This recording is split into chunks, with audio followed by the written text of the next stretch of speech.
Dans un somptueux palais de Ferrare, par une soirée d'hiver, Don Juan Belvidéro régalait un prince de la maison d'Este. À cette époque, une fête était un merveilleux spectacle que de royales richesses où la puissance d'un seigneur pouvait seule ordonner. Assises autour d'une table éclairée par des bougies parfumées, 7 joyeuses femmes échangeaient de doux propos, parmi d'admirables chefs-d'œuvre, dont les marbres blancs se détachaient sur des parois en stuc rouge et contrastaient avec de riches tapis de Turquie. Vêtues de satin, étincelantes d'or et chargées de pierreries qui brillaient moins que leurs yeux, toutes racontaient des passions énergiques, mais diverses comme l'était leur beauté. Elles ne différaient ni par les mots ni par les idées. L'air, un regard, quelques gestes ou l'accent servaient à leurs paroles de commentaires libertins, lascifs, mélancoliques ou goguenards. L'une semblait dire « Ma beauté sait réchauffer le cœur glacé des vieillards ». L'autre « J'aime à rester couchée sur des coussins pour penser avec ivresse à ceux qui m'adorent ». Une troisième novice de ces fêtes voulait rougir. « Au fond du cœur, je sens un remords. Je suis catholique et j'ai peur de l'enfer. Et je vous aime tant, autant et tant que je puis vous sacrifier l'éternité. » La quatrième, vidant une coupe de vin de Chios, s'écriait « Vive la gaieté! Je prends une existence nouvelle à chaque aurore. Oublieuse du passé, ivre encore des assauts de la veille, tous les soirs j'épuise une vie de bonheur, une vie pleine d'amour. » La femme assise auprès de Belvidéro le regardait d'un œil enflammé.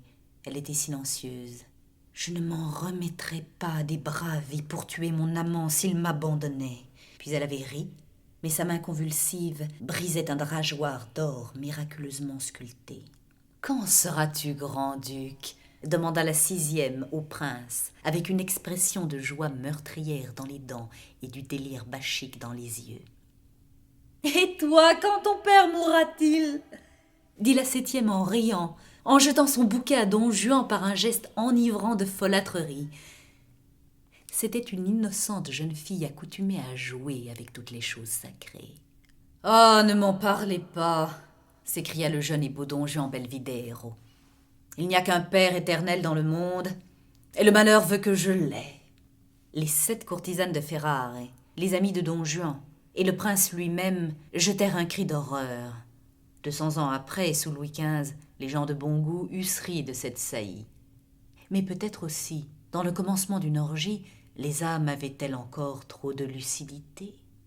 Malgré le feu des bougies, le cri des passions, l'aspect des vases d'or et d'argent, la fumée des vins, malgré la contemplation des femmes les plus ravissantes, peut-être y avait-il encore au fond des cœurs un peu de cette vergogne pour les choses humaines et divines qui luttent jusqu'à ce que l'orgie les noyait dans les derniers flots d'un vin pétillant.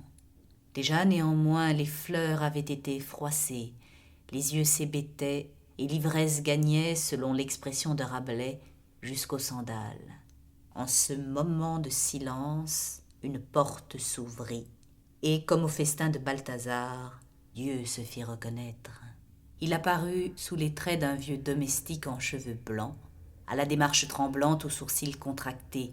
Il entra d'un air triste, flétrit d'un regard les couronnes, les coupes de vermeil, les pyramides de fruits, l'éclat de la fête, la pourpre des visages étonnés et les couleurs des coussins foulés par le bras blanc des femmes.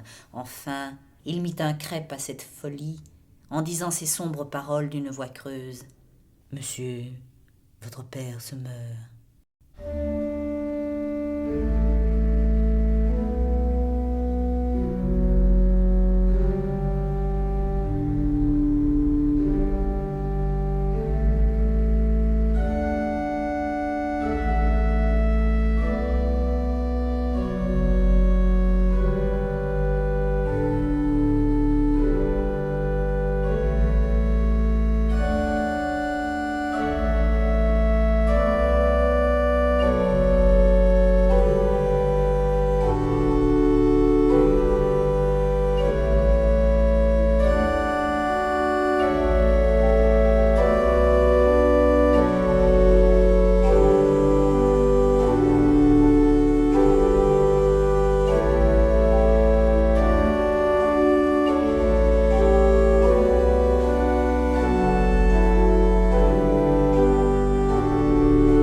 Juan se leva en faisant à ses hôtes un geste qui peut se traduire par « Excusez-moi, ceci n'arrive pas tous les jours ».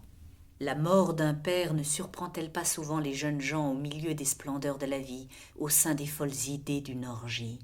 La mort est aussi soudaine dans ses caprices qu'une courtisane l'est dans ses dédains, mais plus fidèle, elle n'a jamais trompé personne. Quand Don Juan eut fermé la porte de la salle et qu'il marcha dans une longue galerie froide autant qu'obscure, il s'efforça de prendre une contenance de théâtre, car en songeant à son rôle de fils, il avait jeté sa joie avec sa serviette. La nuit était noire. Le silencieux serviteur qui conduisait le jeune homme vers une chambre mortuaire éclairait assez mal son maître, en sorte que la mort, aidée par le froid, le silence, l'obscurité, par une réaction d'ivresse peut-être, put glisser quelques réflexions dans l'âme de ce dissipateur. Il interrogea sa vie et devint pensif comme un homme en procès qui s'achemine au tribunal. Bartolomeo Belvidéro, père de Don Juan, était un vieillard nonagénaire qui avait passé la majeure partie de sa vie dans les combinaisons du commerce. Ayant traversé souvent les talismaniques contrées de l'Orient, il y avait acquis d'immenses richesses et des connaissances plus précieuses, disait-il, que l'or et les diamants, desquels alors il ne se souciait plus guère. « Je préfère une dent à un rubis et le pouvoir au savoir », s'écriait-il parfois en souriant.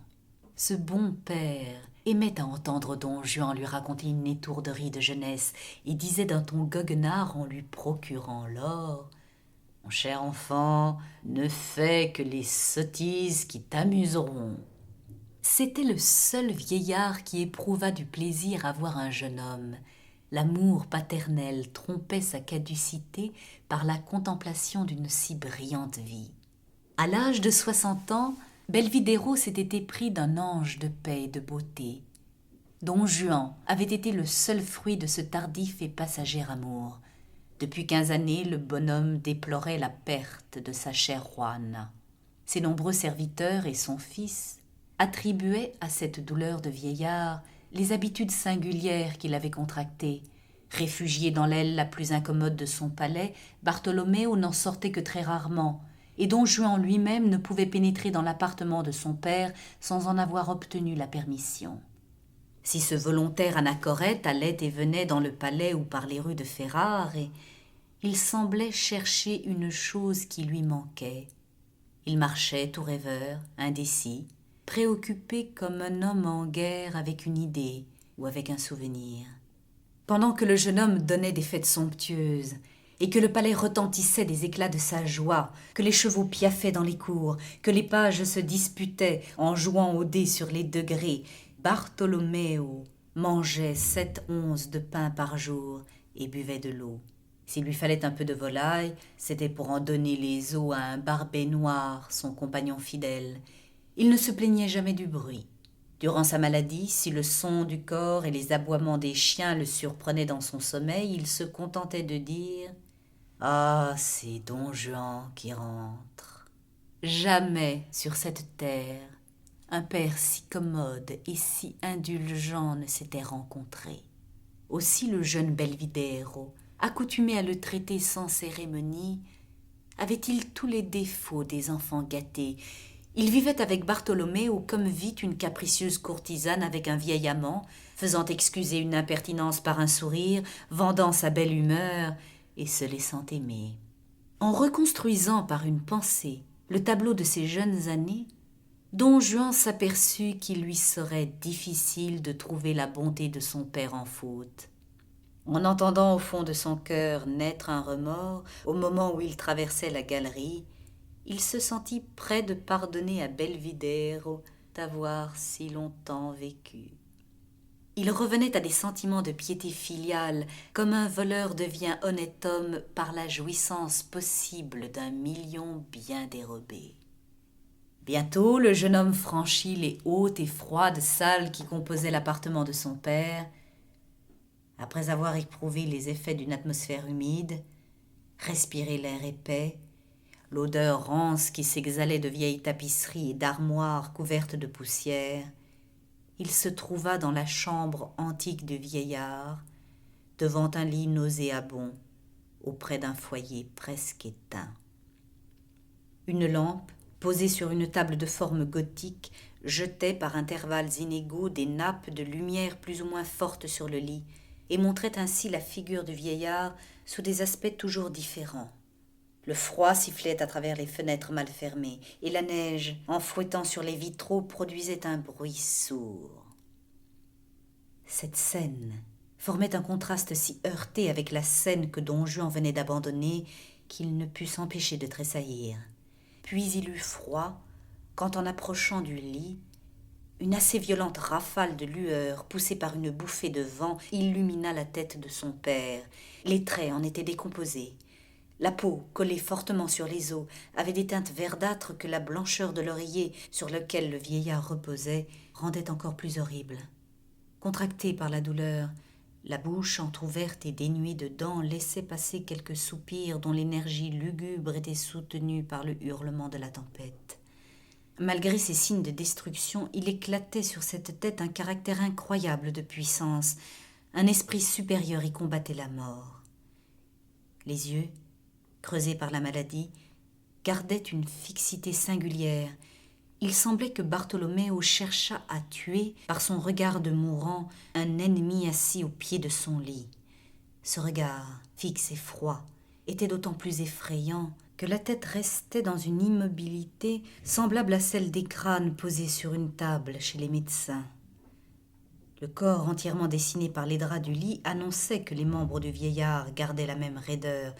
Tout était mort, moins les yeux. Les sons qui sortaient de la bouche avaient enfin quelque chose de mécanique.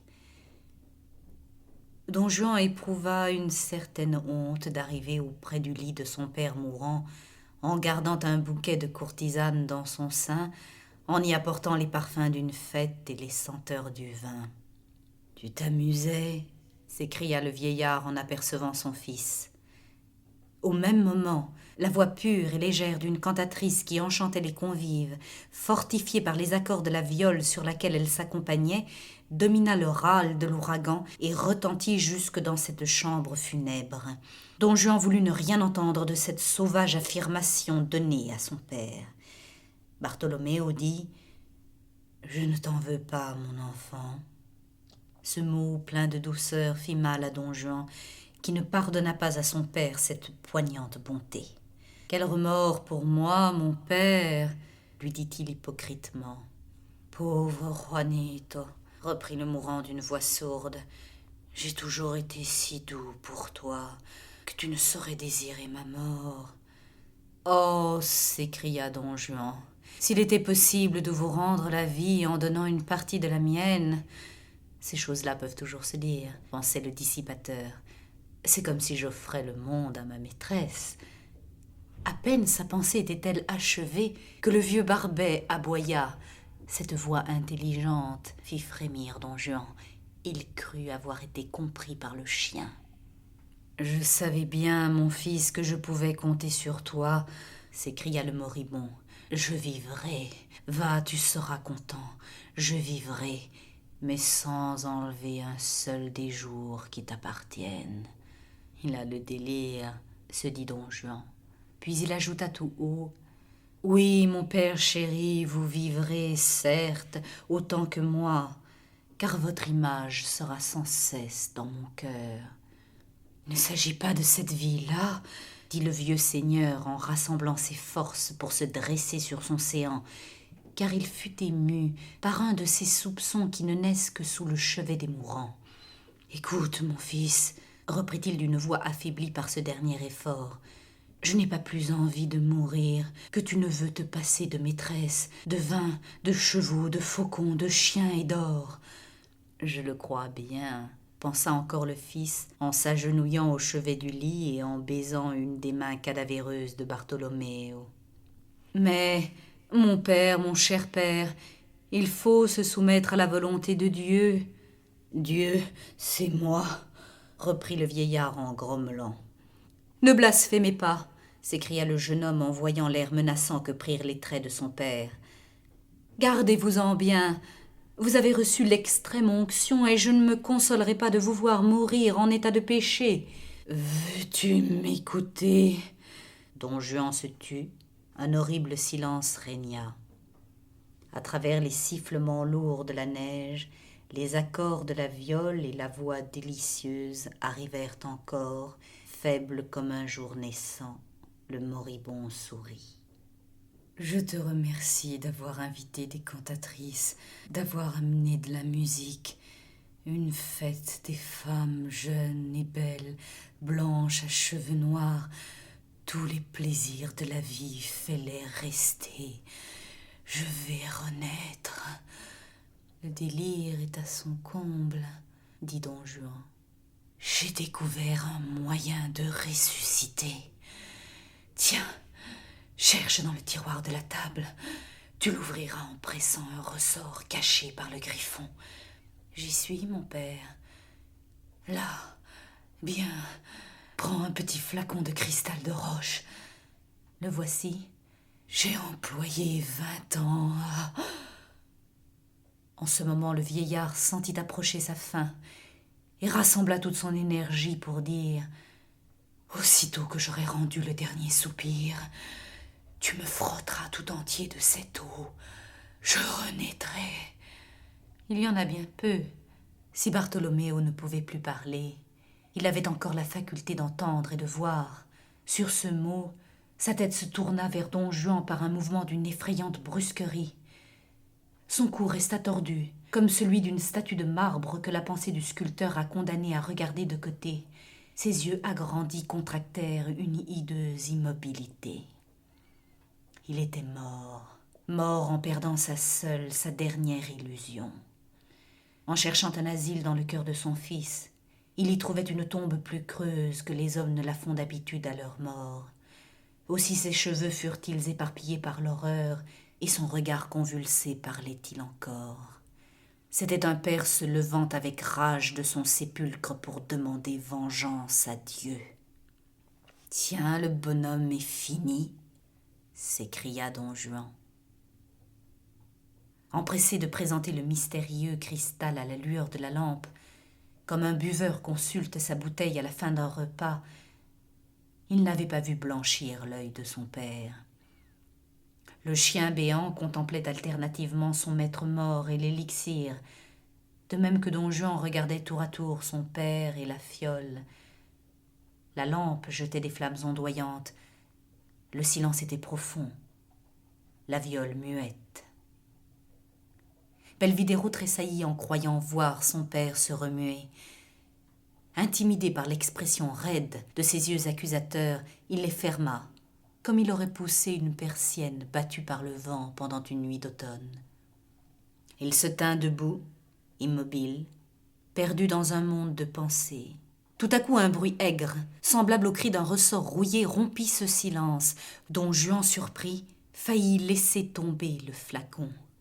Une sueur, plus froide que ne l'est l'acier d'un poignard, sortit de ses pores. Un coq de bois peint surgit au-dessus d'une horloge et chanta 3 fois. C'était une de ces ingénieuses machines à l'aide desquelles les savants de cette époque se faisaient éveiller à l'heure fixée pour leurs travaux. L'aube rougissait déjà les croisées. Don Juan avait passé 10 heures à réfléchir. La vieille horloge était plus fidèle à son service qu'il ne l'était dans l'accomplissement de ses devoirs envers Bartholoméo. Ce mécanisme se composait de bois, de poulies, de cordes, de rouages, tandis que lui avait ce mécanisme particulier à l'homme et nommé un cœur. Pour ne plus s'exposer à perdre la mystérieuse liqueur, le sceptique Don Juan la replaça dans le tiroir de la petite table gothique. En ce moment solennel, il entendit dans les galeries un tumulte sourd. C'étaient des voix confuses, des rires étouffés, des pas légers, les froissements de la soie, enfin le bruit d'une troupe joyeuse qui tâche de se recueillir. La porte s'ouvrit et le prince, les amis de Don Juan, les 7 courtisanes, les cantatrices, apparurent dans le désordre bizarre où se trouvent des danseuses surprises par les lueurs du matin quand le soleil lutte avec les feux pâlissants des bougies. Ils arrivaient tous pour donner au jeune héritier les consolations d'usage. Oh, le pauvre don Juan aurait-il donc pris cette mort au sérieux? Dit le prince à l'oreille de la Bambrilla. Mais son père était un bien bon homme, répondit-elle. Cependant, les méditations nocturnes de don Juan avaient imprimé à ses traits une expression si frappante qu'elle imposa silence à ce groupe. Les hommes restèrent immobiles, les femmes, dont les lèvres étaient séchées par le vin, dont les joues avaient été marbrées par des baisers, s'agenouillèrent et se mirent à prier. Don Juan ne put s'empêcher de tressaillir en voyant les splendeurs, les joies, les rires, les chants, la jeunesse, la beauté, le pouvoir, toute la vie personnifiée, se prosternant ainsi devant la mort. Mais dans cette adorable Italie, la débauche et la religion s'accouplaient alors si bien que la religion y était une débauche et la débauche une religion. Le prince serra affectueusement la main de don Juan, puis toutes les figures ayant formulé simultanément une même grimace mi-partie de tristesse et d'indifférence, cette fantasmagorie disparut, laissant la salle vide. C'était bien une image de la vie. En descendant les escaliers, le prince dit à la Rivabarella: « Hein, qui aurait cru don Juan un fanfaron d'impiété? Il aime son père. » « Avez-vous remarqué le chien noir ?» demanda la Bambrilla. « Le voilà immensément riche, » repartit en soupirant la Bianca Cavatolino. « Que m'importe » s'écria la fière Varonaise, celle qui avait brisé le drageoir. « Comment que t'importe » s'écria le duc. « Avec ses écus, il est aussi prince que moi. » D'abord, don Juan, balancé par mille pensées, flotta entre plusieurs partis. Après avoir pris conseil du trésor amassé par son père, il revint sur le soir dans la chambre mortuaire, l'âme grosse d'un effroyable égoïsme. Il trouva dans l'appartement tous les gens de sa maison, occupés à rassembler les ornements du lit de parade, sur lequel feu monseigneur allait être exposé le lendemain au milieu d'une superbe chambre ardente, curieux spectacle que tout Ferrare devait venir admirer. Don Juan fit un signe, et ces gens s'arrêtèrent tous, interdits, tremblants. « Laissez-moi seul ici. Vous n'y rentrerez qu'au moment où j'en sortirai. » Quand les pas du vieux serviteur qui s'en allait le dernier ne retentirent plus que faiblement sur les dalles, don Juan ferma précipitamment la porte et, sûr d'être seul, il s'écria: « Essayons !» Le corps de Bartholoméo était couché sur une longue table. Pour dérober à tous les yeux le hideux spectacle d'un cadavre qu'une extrême décrépitude et la maigreur rendaient semblable à un squelette, les embaumeurs avaient posé sur le corps un drap qui l'enveloppait, moins la tête. Cette espèce de momie gisait au milieu de la chambre, et le drap, naturellement souple, en dessinait vaguement les formes, mais aigus, raides et grêles.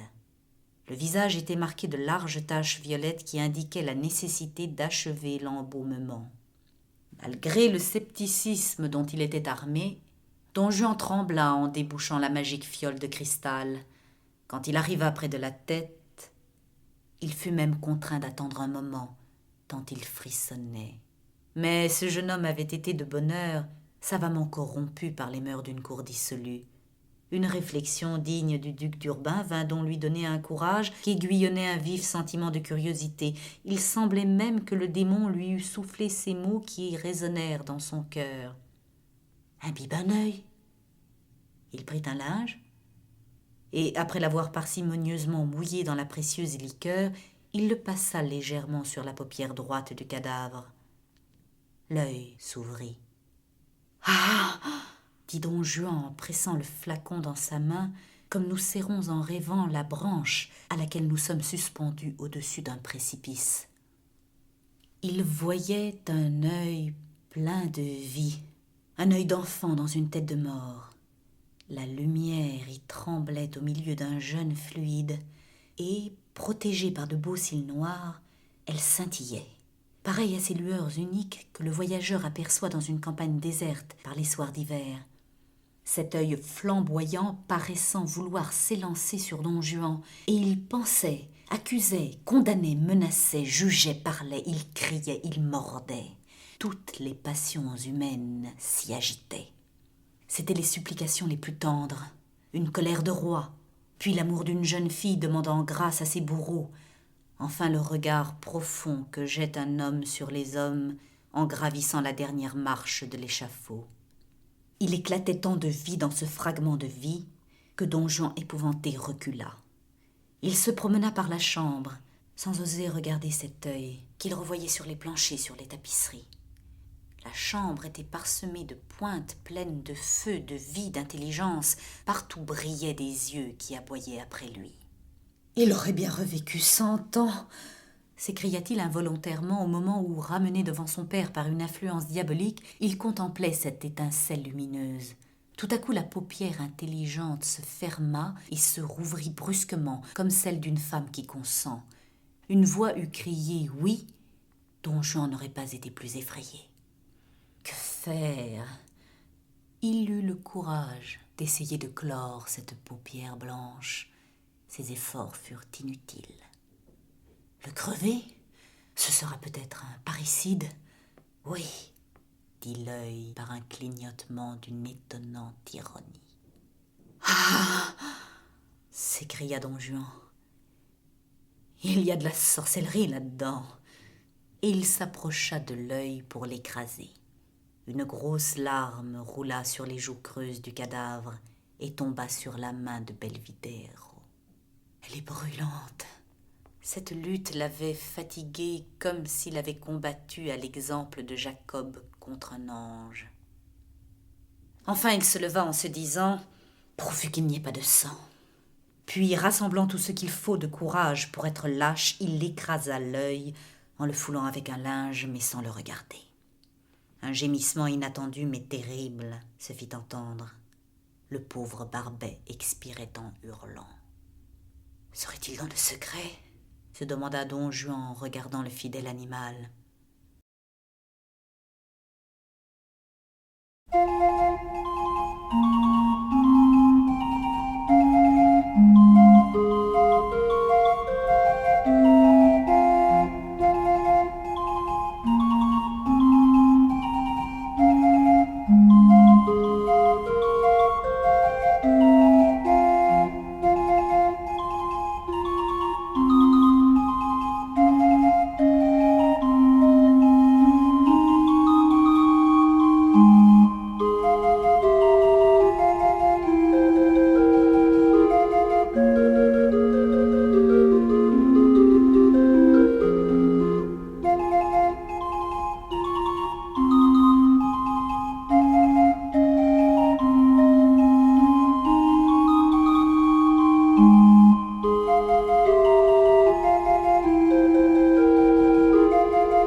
Don Juan Belvidéro passa pour un fils pieux. Il éleva un monument de marbre blanc sur la tombe de son père et en confia l'exécution des figures aux plus célèbres artistes du temps. Il ne fut parfaitement tranquille que le jour où la statue paternelle, agenouillée devant la religion, imposa son poids énorme sur cette fosse au fond de laquelle il enterra le seul remords qui ait effleuré son cœur dans les moments de lassitude physique. En inventoriant les immenses richesses amassées par le vieil orientaliste, Don Juan devint avare. N'avait-il pas de vies humaines à pourvoir d'argent ? Son regard profondément scrutateur pénétra dans le principe de la vie sociale et embrassa d'autant mieux le monde qu'il le voyait à travers un tombeau. Il analysa les hommes et les choses pour en finir d'une seule fois avec le passé, représenté par l'histoire, avec le présent, configuré par la loi, avec l'avenir, dévoilé par les religions. Il prit l'âme et la matière, les jeta dans un creuset, n'y trouva rien, et dès lors il devint Don Juan. Maître des illusions de la vie, il s'élança, jeune et beau, dans la vie, méprisant le monde, mais s'emparant du monde. Son bonheur ne pouvait pas être cette félicité bourgeoise qui se repaît d'un bouilli périodique, d'une douce bassinoire en hiver, d'une lampe pour la nuit et de pantoufles neuves à chaque trimestre, non. Il se saisit de l'existence comme un singe qui attrape une noix, et sans s'amuser longtemps, il dépouilla savamment les vulgaires enveloppes du fruit pour en discuter la pulpe savoureuse. La poésie et les sublimes transports de la passion humaine ne lui allèrent plus au coup de pied. Il ne commit point la faute de ces hommes puissants qui, s'imaginant parfois que les petites âmes croient aux grandes, s'avisent d'échanger les hautes pensées de l'avenir contre la petite monnaie de nos idées viagères. Il pouvait bien, comme eux, marcher les pieds sur terre et la tête dans les cieux, mais il aimait mieux s'asseoir et sécher sous ses baisers plus d'une lèvre de femme tendre, fraîche et parfumée, car semblable à la mort, là où il passait, il dévorait tout sans pudeur, voulant un amour de possession, un amour oriental au plaisir long et facile. N'aimant que la femme dans les femmes, il se fit de l'ironie une allure naturelle à son âme. Quand ses maîtresses se servaient d'un lit pour monter aux cieux où elles allaient se perdre au sein d'une extase enivrante, Don Juan les y suivait, grave, expansif, sincère autant que sait l'être un étudiant allemand. Mais il disait « je » quand sa maîtresse, folle et perdue, disait « nous ». Il savait admirablement bien se laisser entraîner par une femme. Il était toujours assez fort pour lui faire croire qu'il tremblait comme un jeune lycéen qui dit à sa première danseuse dans un bal « Vous aimez la danse ?» Mais il savait aussi rugir à propos, tirer son épée puissante et briser les commandeurs. Il y avait de la raillerie dans sa simplicité et du rire dans ses larmes, car il sut toujours pleurer autant qu'une femme quand elle dit à son mari « Donne-moi un équipage ou je meurs de la poitrine ». Pour les négociants, le monde est un ballot ou une masse de billets en circulation. Pour la plupart des jeunes gens, c'est une femme. Pour quelques femmes, c'est un homme. Pour certains esprits, c'est un salon, une coterie, un quartier, une ville. Pour Don Juan, l'univers était lui. Modèle de grâce et de noblesse, d'un esprit séduisant, il attacha sa barque à tous les rivages, mais en se faisant conduire, il n'allait pas jusqu'où il voulait être mené. Plus il vit, plus il douta. En examinant les hommes, il devina souvent que le courage était de la témérité, la prudence, une poltronnerie, la générosité, finesse, la justice, un crime, la délicatesse, une niaiserie, la probité, une organisation et, par une singulière fatalité, il s'aperçut que les gens vraiment probes, délicats, justes, généreux, prudents et courageux n'obtenaient aucune considération parmi les hommes. Quelle froide plaisanterie, se dit-il, elle ne vient pas d'un dieu.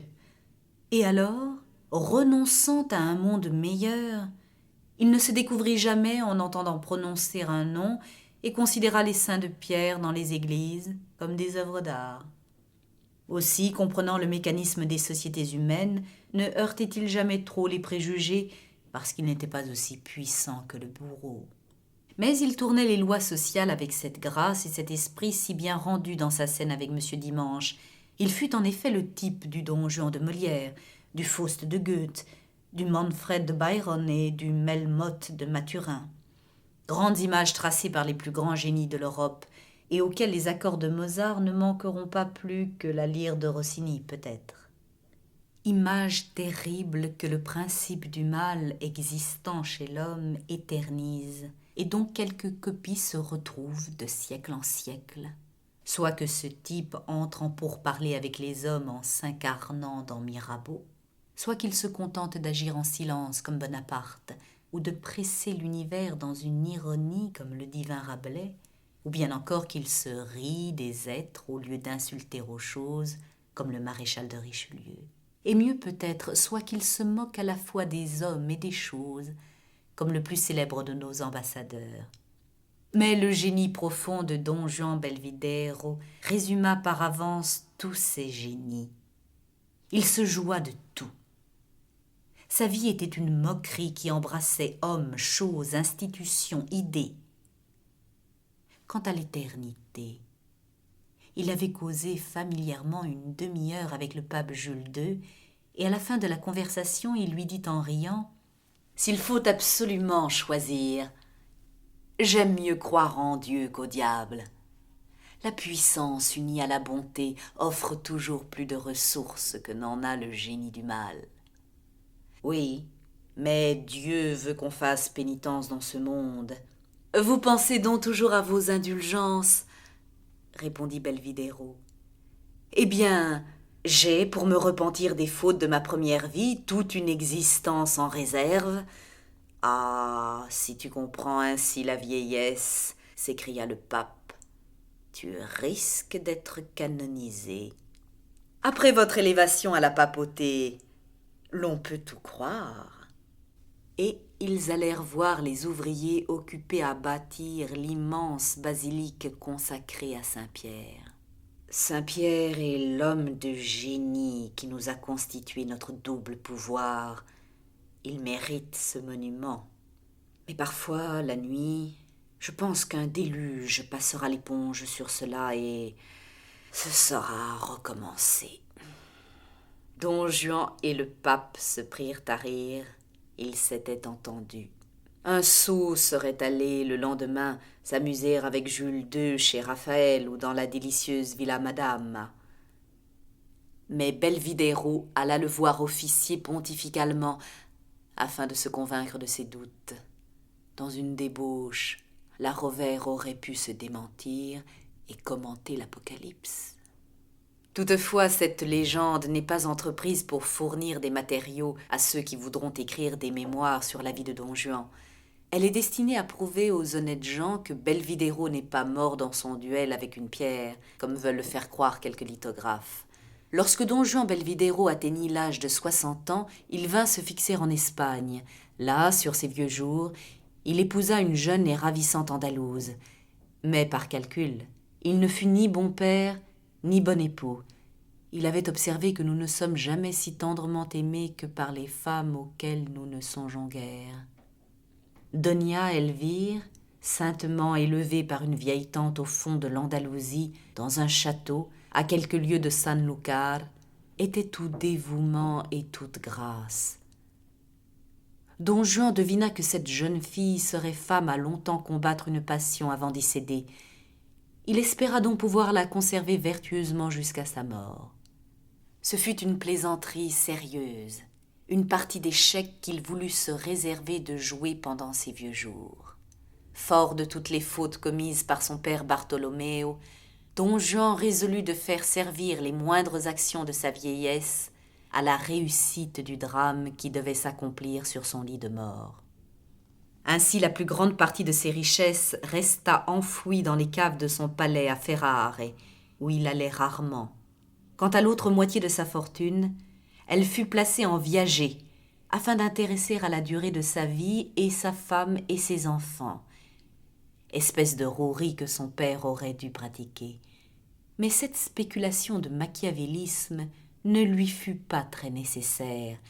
Le jeune Philippe Belvidéro, son fils, devint un Espagnol aussi consciencieusement religieux que son père était impie, en vertu peut-être du proverbe « à père avare, enfant prodigue ».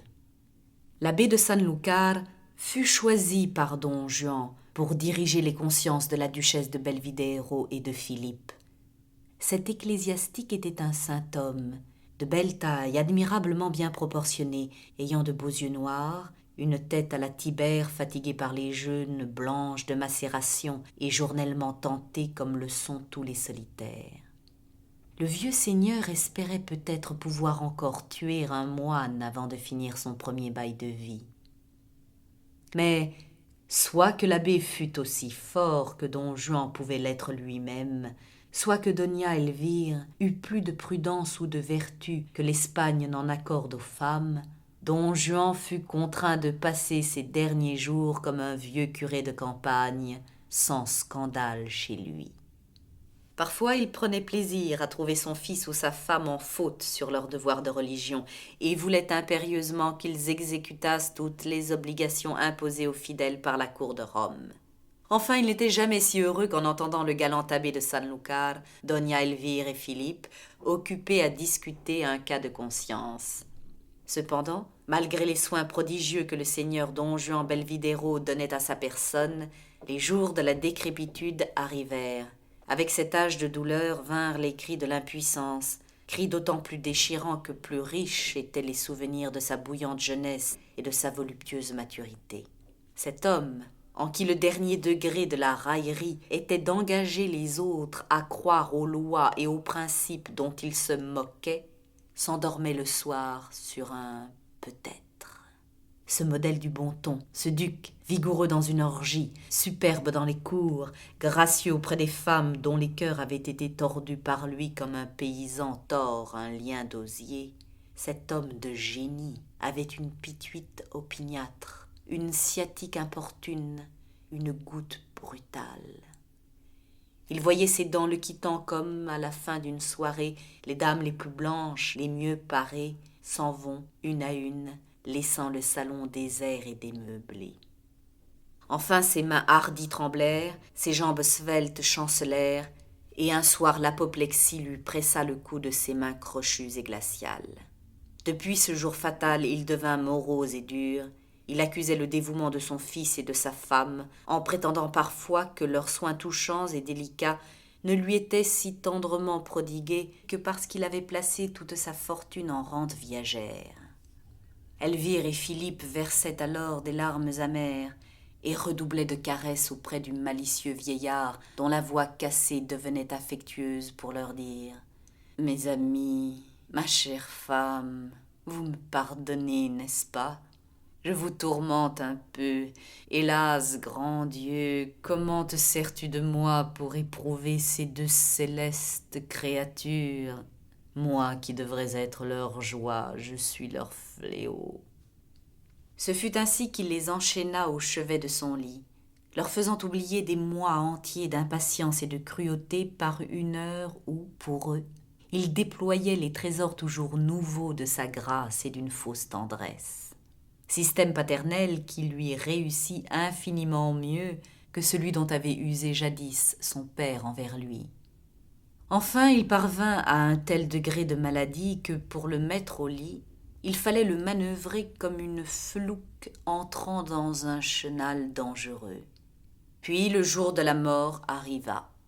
Ce brillant et sceptique personnage, dont l'entendement survivait seul à la plus affreuse de toutes les destructions, se vit entre un médecin et un confesseur, ces deux antipathies. Mais il fut jovial avec eux.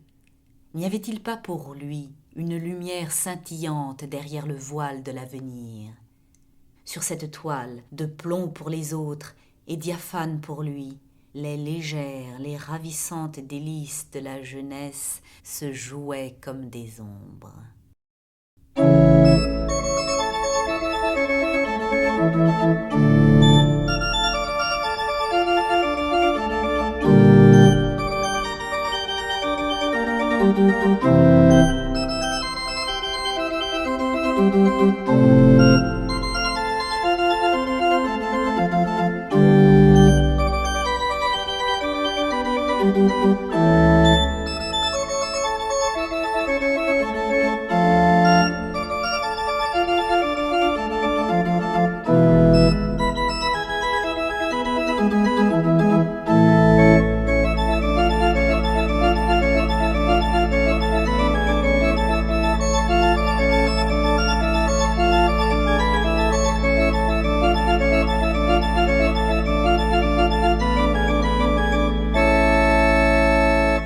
Ce fut par une belle soirée d'été que Don Juan sentit les approches de la mort.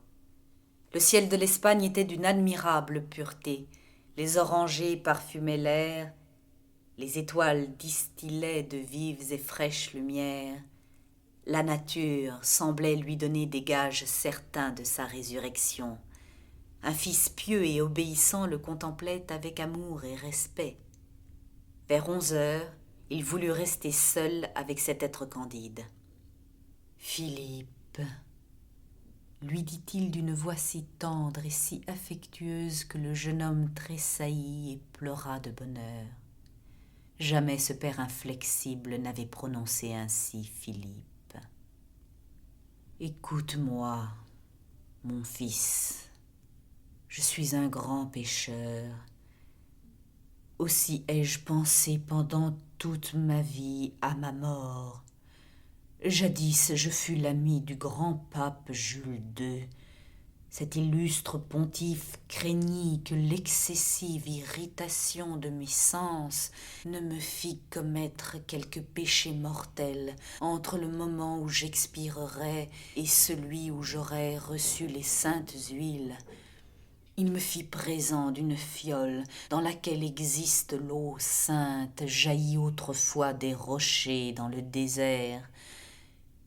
J'ai gardé le secret sur cette dilapidation du trésor de l'Église, mais je suis autorisé à révéler ce mystère à mon fils, in articulo mortis. Vous trouverez cette fiole dans le tiroir de cette table gothique qui n'a jamais quitté le chevet de mon lit. Le précieux cristal pourra vous servir encore, mon bien-aimé Philippe. Jurez-moi, par votre salut éternel, d'exécuter ponctuellement mes ordres. Philippe regarda son père. Don Juan se connaissait trop à l'expression des sentiments humains pour ne pas mourir en paix sur la foi d'un tel regard, comme son père était mort au désespoir sur la foi du sien. Tu mériterais un autre père. J'ose t'avouer, mon enfant, qu'au moment où le respectable abbé de Sanlúcar m'administrait le viatique, je pensais à l'incompatibilité de deux puissances aussi étendues que celle du diable et de Dieu. Oh, mon père! Et je me disais que quand Satan fera sa paix, il devra, sous peine d'être un grand misérable, stipuler le pardon de ses adhérents. Cette pensée me poursuit. J'irai donc en enfer, mon fils, si tu n'accomplissais pas mes volontés. Oh, dites-les promptement, mon père. Aussitôt que j'aurai fermé les yeux, dans quelques minutes peut-être, tu prendras mon corps, tout chaud même, et tu l'étendras sur une table au milieu de cette chambre. Puis tu éteindras cette lampe, la lueur des étoiles doit suffire. Tu me dépouilleras de mes vêtements, et pendant que tu réciteras des paters et des ave en élevant ton âme à Dieu, tu auras soin d'humecter avec cette eau sainte mes yeux, mes lèvres, toute la tête d'abord, puis successivement les membres et le corps. Mais mon cher fils, la puissance de Dieu est si grande qu'il ne faudra t'étonner de rien. Ici, Don Juan, qui sentit la mort venir, ajouta d'une voix terrible « Tiens bien le flacon !» Puis il expira doucement dans les bras d'un fils dont les larmes abondantes coulèrent sur sa face ironique et blême. Il était environ minuit quand Don Philippe Belvidéro plaça le cadavre de son père sur la table. Après en avoir baisé le front menaçant et les cheveux gris, il éteignit la lampe. La lueur douce, produite par la clarté de la lune, dont les reflets bizarres illuminaient la campagne, permit au pieux Philippe d'entrevoir indistinctement le corps de son père comme quelque chose de blanc au milieu de l'ombre. Le jeune homme imbiba un linge dans la liqueur et, plongé dans la prière, il oignit fidèlement cette tête sacrée au milieu d'un profond silence. Il entendait bien des frémissements indescriptibles, mais il les attribuait au jeu de la brise dans les cimes des arbres. Quand il eut mouillé le bras droit, il se sentit fortement étreindre le cou par un bras jeune et vigoureux, le bras de son père. Il jeta un cri déchirant et laissa tomber la fiole qui se cassa. La liqueur s'évapora. Les gens du château accoururent, armés de flambeaux. Ce cri les avait épouvantés et surpris, comme si la trompette du jugement dernier eût ébranlé l'univers.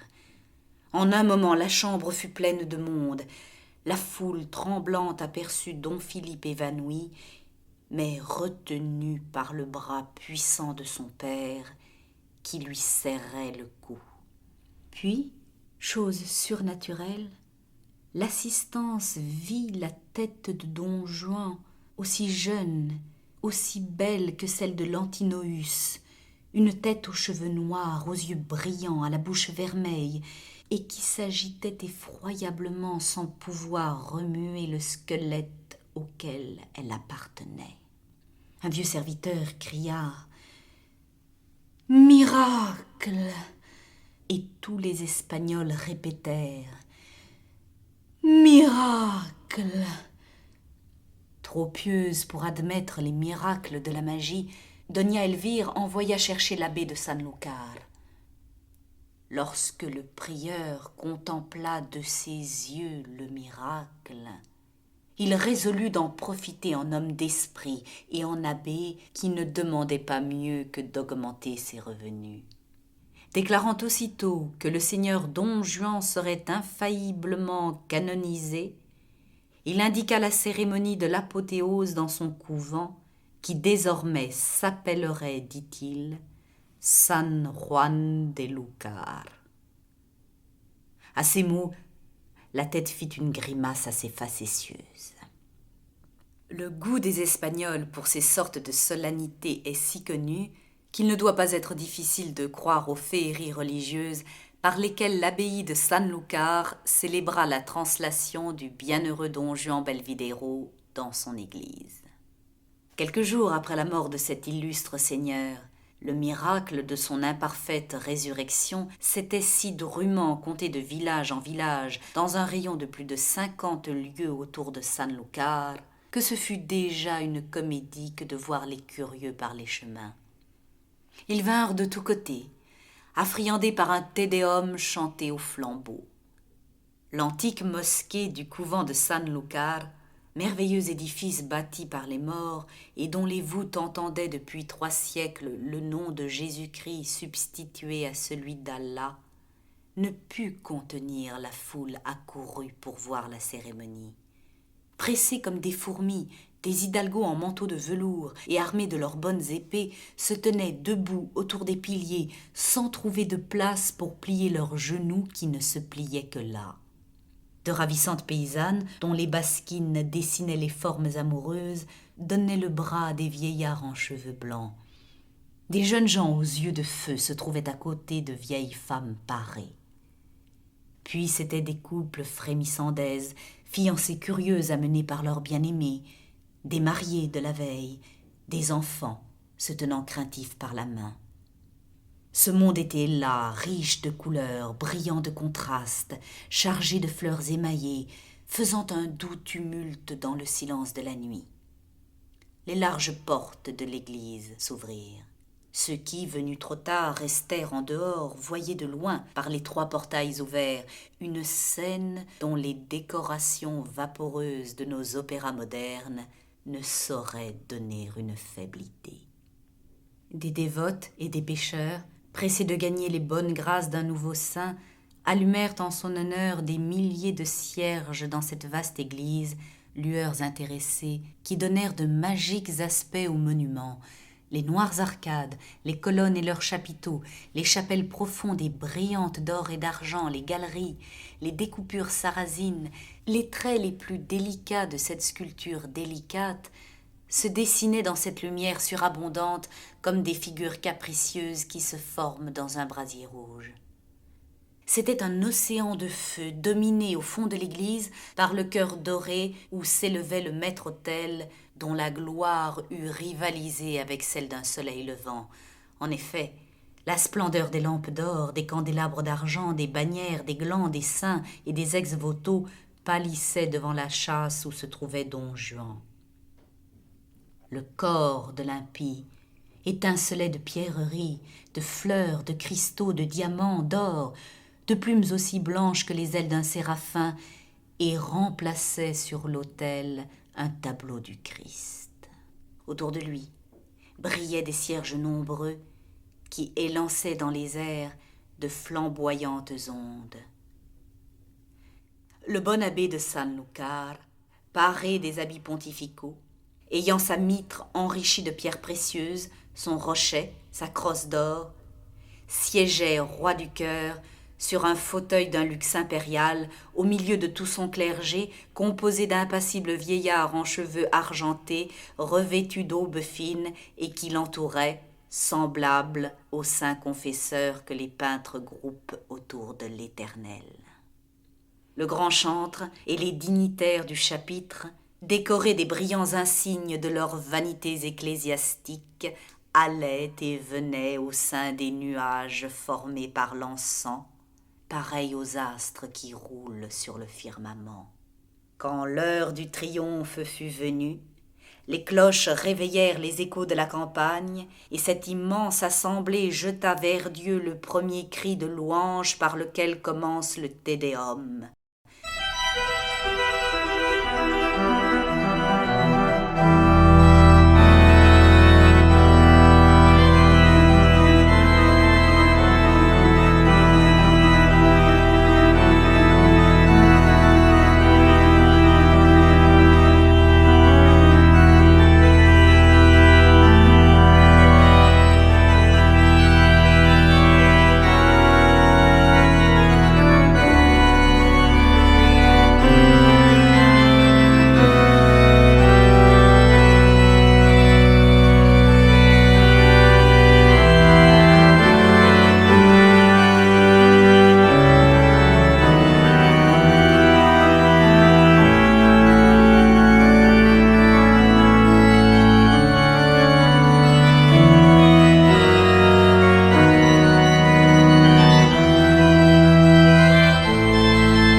Sublime.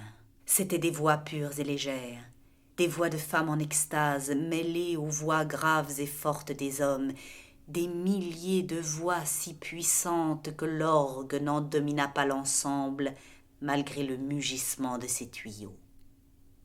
Seulement les notes perçantes de la jeune voix des enfants de chœur et les larges accents de quelques basses tailles suscitèrent des idées gracieuses, peignirent l'enfance et la force dans ce ravissant concert de voix humaines confondues en sentiments d'amour.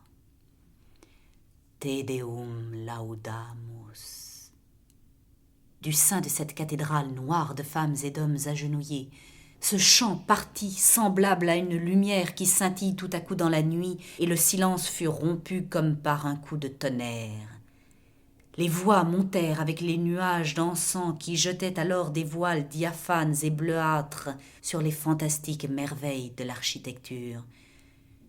Tout était richesse, parfum, lumière et mélodie. Au moment où cette musique d'amour et de reconnaissance s'élança vers l'autel, don Juan, trop poli pour ne pas remercier, trop spirituel pour ne pas entendre raillerie, répondit par un rire effrayant et se prélaissa dans sa chasse. Mais le diable, l'ayant fait penser à la chance qu'il courait d'être pris pour un homme ordinaire, pour un saint, un Boniface, un Pantaléon, il troubla cette mélodie d'amour par un hurlement auquel se joignirent les 1000 voix de l'enfer. La terre bénissait, le ciel maudissait. L'Église en trembla sur ses fondements antiques. « Te Deum laudamus » disait l'assemblée. « Allez à tous les diables, bêtes brutes que vous êtes, Dieu, Dieu, carajos demonios, animaux êtes-vous stupides avec votre Dieu vieillard ?» Et un torrent d'imprécations se déroula comme un ruisseau de lave brûlante par une éruption du Vésuve. « Deus Sabaoth, Sabaoth » crièrent les chrétiens. « Vous insultez la majesté de l'enfer » répondit don Juan, dont la bouche grinçait des dents. Bientôt le bras vivant put passer par-dessus la châsse et menaça l'assemblée par des gestes empreints de désespoir et d'ironie. « Le saint nous bénit !» dirent les vieilles femmes, les enfants et les fiancés, gens crédules. Voilà comment nous sommes souvent trompés dans nos adorations. L'homme supérieur se moque de ceux qui le complimentent et complimente quelquefois ceux dont il se moque au fond du cœur. Au moment où l'abbé, prosterné devant l'autel, chantait « Sancte Johannes, ora pro nobis », il entendit assez distinctement « Oh, Coglione !»« Que se passe-t-il donc là-haut » s'écria le sous-prieur en voyant la châsse remuer. « Le saint fait le diable » répondit l'abbé. Alors, cette tête vivante se détacha violemment du corps qui ne vivait plus et tomba sur le crâne jaune de l'officiant. « Souviens-toi de Doña Elvire » cria la tête en dévorant celle de l'abbé. Ce dernier jeta un cri affreux qui troubla la cérémonie. Tous les prêtres accoururent et entourèrent leur souverain. « Imbécile, dis donc qu'il y a un Dieu !» cria la voix au moment où l'abbé, mordu dans sa cervelle, allait expirer.